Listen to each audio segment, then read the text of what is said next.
Bueno, muy bien. Si no te has cansado de levantar las banderas de la corrupción o las cacerolas, la bandera de la digitalización, la bandera de che, no me asfixien con los impuestos, esto que viene ahora sí que es todavía más preocupante, porque en algunas familias están con muy, pero muy serios problemas, que son aquellas familias que conviven con personas con discapacidad. La situación se está volviendo muy, muy trágica.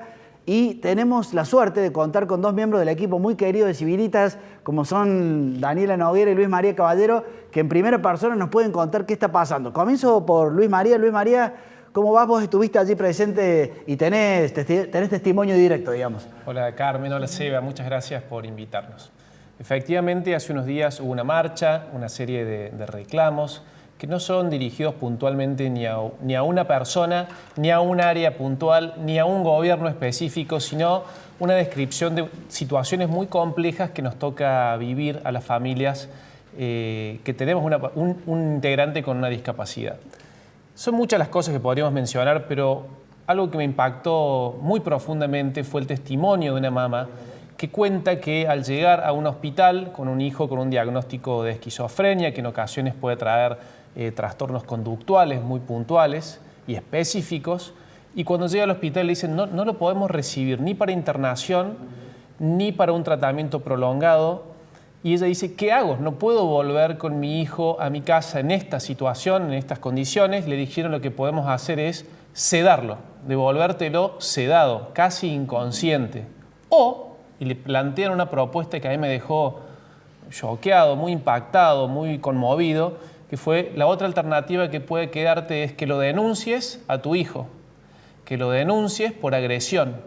Cuando interviene la justicia, se nos indica al hospital que le demos tratamiento. La madre decía, no tengo corazón, no tengo entrañas, sería absurdo que lo denuncie a mi hijo por agresión, porque no es esa la situación real. En el hospital lo que le decían es, de ese modo vamos a responder rápidamente. Pero la madre dijo, no puedo hacerlo. Y eso marca de algún modo que las respuestas que nos están llegando no son las adecuadas. Claramente lo que tenía que venir es un enorme ordenamiento, un profundo ordenamiento, porque el desmadre que ha existido en el área de discapacidad a lo largo de la historia, ¿no? Es muy grande, mucho descontrol, poca auditoría, poco orden, pero las soluciones tampoco parecen ser las adecuadas. Daniela, vos lo venís muchas veces, has venido al programa, has sido la candidata, inclusive en algún momento, de las personas, de la voz de la voz de esa gente. ¿Cómo está la cuestión por estos días? Y los padres, en realidad, los familiares de las personas con discapacidad tienen una gran incertidumbre porque nadie les dice nada. Ni siquiera los prestadores están presentando facturas a un correo electrónico y ni siquiera les contestan el recibido. Y hoy por hoy la realidad es que los prestadores han cobrado con suerte el mes de febrero en un nomenclador que está pisado por la inflación, es decir, está licuado. Esa es la realidad, un nomenclador que está atrasado de acuerdo a la inflación, el 50% de acuerdo a una investigación que se ha hecho desde el año 2017 a la fecha. Me gustaría que alguno de los dos, o los dos, me digan qué se puede hacer para mejorar.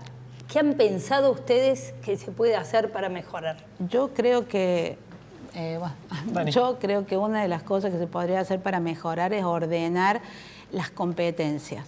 Es decir, ¿a quién le compete la discapacidad? Acá todos recaudan para y por la discapacidad. Recauda el gobierno nacional, recauda la ANDIS, recauda Superintendencia de Salud, recauda el gobierno provincial, el gobierno municipal, que lo acaban de ver, pero la discapacidad cada vez está peor. En vez de Dani, mejor, también recauda peor. el gobierno nacional, porque el impuesto al cheque vos sabés bien. Claro, pero yo estoy tratando de combatirlo y vos me decís, acordate que viene la discapacidad. Pero el impuesto al cheque, eso lo recauda la ANDI junto con otras donaciones, es para programas para personas con discapacidad, no es para pagar tratamientos. No, pero no está es perfecto. ni para Ahí educación. hay un primer elemento que es que las competencias se ordenen, digamos. Claro, que las competencias se ordenen. Entonces yo digo, si vos el Estado Nacional, digamos, es la ANDIS, que representa al Estado Nacional, te da un CUD y con ese CUD te da todos los derechos, que te dice, tenés todos estos derechos, pero ¿en base a qué? En base a una junta médica que en realidad la ponen las provincias, son las provincias las que le pasan los informes. Entonces, ya la provincia se involucra en eso. Por otro lado, hay dos leyes nacionales que están superpuestas, una del año 81, que es de la época del proceso, y otra del año 87. Que son las que tienen vigencia a nivel nacional. Pero las provincias también tienen sus leyes de discapacidad, que también se mezclan.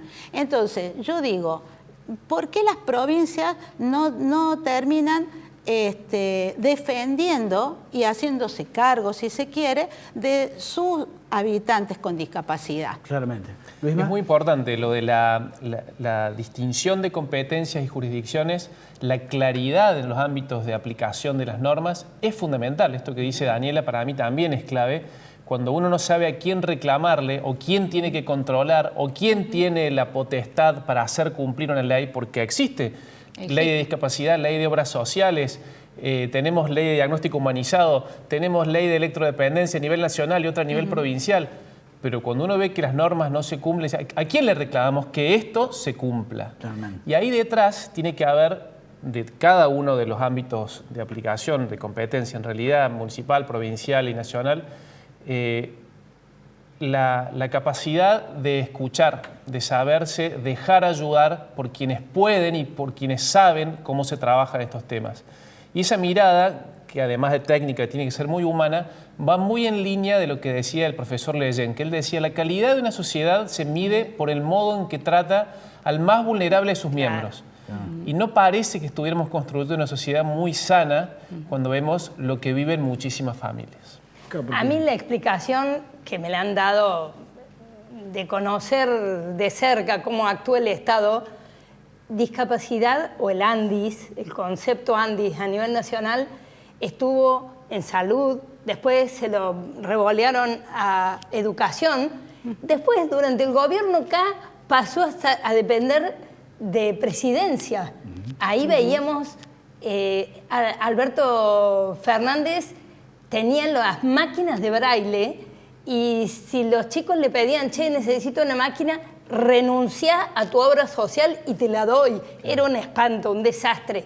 Bueno, llegó Milei y se encontró con algo que no estaba ordenado, eso seguro. Sí, más allá de que se encontró con un montón de gente que entró por la ventana al sistema. Entonces, ¿cómo no va a colapsar el sistema también? No, pero aún así, sí. Pero la sencillez normativa o el separar la paja del trigo, de lo que ya está dictado, de lo que ya está normado, es lo que va a reducir al mínimo la discrecionalidad, que es lo que vos mencionabas. Pero yo digo esto, ojo, porque si nos quisieron pasar la columna del perro para mostrar la discapacidad, ojo que esa columna del perro no esconda miles de situaciones reales, de necesidades reales, como las del Cotolengo o como cada una de lo que ustedes conocen en primera persona y a su alrededor. Sí, hoy los padres, tratamos de acompañar, aceptamos muchas situaciones que no son las mejores, como por ejemplo, hoy se está dando que a los chicos comparten terapias para poder subsistir, y un montón de cosas que en realidad nosotros las apoyamos porque necesitamos de las fundaciones, necesitamos de las organizaciones que son las que nos brindan la posibilidad de no tener un familiar las 24 horas, los 7 días de la semana, atendiendo a la persona con discapacidad, si no, no podríamos trabajar. Claramente. Y nosotros no nos regalan nada, eso me gustaría dejar bien en claro. A las familias que tenemos chicos o un familiar con discapacidad no se nos está regalando nada. Nosotros trabajamos para aportar al sistema, al fondo fiduciario, que es a donde salen los recursos para atender la discapacidad. Entonces, a mí nadie me dijo, vos tenés un hijo con discapacidad, quédate tranquila, no trabajes más. Claro, sí, es así. Luisma, ¿y la red se está activando? ¿Hay diálogos? ¿Están entre las fundaciones? Además que hay inquietud, pero ¿hay diálogo, digamos? Sí hay diálogo. Siempre hemos conversado también desde Chivilitas que en nuestro país hay una masa crítica suficientemente sana como para que las redes sociales funcionen, pero no siempre alcanza. Entonces, cuando hay normas, es importante que esas normas se cumplen. Cuando hay redes, es importante también que de algún modo se nos facilite el poder estar en contacto entre nosotros. Pero sí, en Córdoba hay una sociedad civil todavía sana, hay vínculos y articulaciones, esfuerzos compartidos entre distintas organizaciones y eso es algo para destacar, que eso es también la mirada positiva que siempre hemos querido dar. Pero está faltando, entonces es importante que levantemos la voz cuando algo no está suficientemente en buena forma. Bueno, yo lo que remarco aquí es así como hablamos de que una sociedad que no cuida ni más ni menos que a un niño por nacer, digamos, el más indefenso de los indefensos, digamos, y si no le estás dedicando esfuerzo y plata a eso, qué desgraciados, digamos, que somos como sociedad. En la siguiente instancia, las personas con discapacidad, no puede haber otro gasto que sea, o sea, ¿cómo estamos construyendo la bicisenda en altura si no estamos pudiendo comer? ¿Cómo estamos construyendo el faro del Centenario? O sea, ¿cómo hacemos joda por acá y no tenemos plata para...? Ahí hay una cuestión de prioridades que tiene que ver con la dignidad humana, digamos. O sea, uno tiene que empezar de más a menos o de menos a más, digamos, de lo más primario para después avanzar. Y en este caso, que alguien llegue a decir, y bueno, no, hasta que no termino con esa auditoría, porque ahí había chanchudo, que esperen. No, los discapacitados no pueden esperar. O sea, es una cuestión de vida o de muerte, digamos. Nosotros fuimos a verlo con el cotolengo Don Orione a Diego Españolo, que en realidad yo lo llevé al cotolengo porque estamos muy, muy cerca, pero también porque es un representante que si no cobra, va a seguir. Pero las demás instituciones que no tienen ese motor religioso o una orden que en una de esas puede hacerle de espalda por un tiempo, o donaciones para sujetar, para sostener la obra un poco más en la baja. Bueno, y hay un punto que me pareció clave que le señalaron, es la deuda con AFIP, con ARCA, que es los 931, que todas estas organizaciones, el cotolengo las tiene casi al día, creo que eran hasta febrero o marzo, pero había instituciones que las tienen, que no las pagan desde octubre del año pasado. O sea, acá el Estado no paga y la respuesta es que las organizaciones no le pagan al Estado. Gracias por haber venido, muchas gracias como siempre. Gracias a ustedes. Muchas gracias. Bueno, esperemos que esto no genere escepticismo, sino todo lo contrario. No hay punto de comodidad en la Argentina. Te necesitamos activo, militante, no importa de qué fuerza política o de qué institución de la sociedad civil, pero si bajas los brazos en un momento tan crucial como este en Argentina, te vamos a ir a buscar a tu casa. Bueno, nos vemos el miércoles que viene a la misma hora. Nos vemos.